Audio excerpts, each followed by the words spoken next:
A good sales dashboard is not about showing all sales metrics.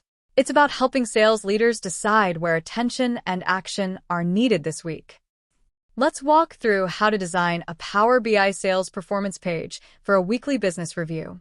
Every weekly review starts with one question. Are we on track this week?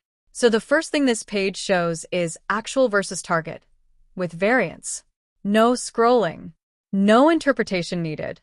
Totals alone don't drive decisions. Change does. That's why this page makes week-over-week movement explicit, both in value and percentage. Weekly reviews are not about celebrating everything that's working.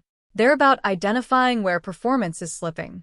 This section is intentionally sorted to bring the biggest gaps to the top.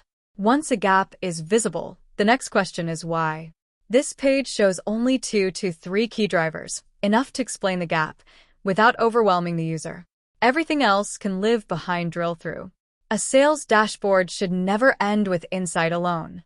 Drill-through connects the weekly view to the accounts or products where action is required. This is where reporting becomes decision support. When a sales page is designed around weekly decisions, reviews become faster and actions clearer. Designed for the conversation, not just the data.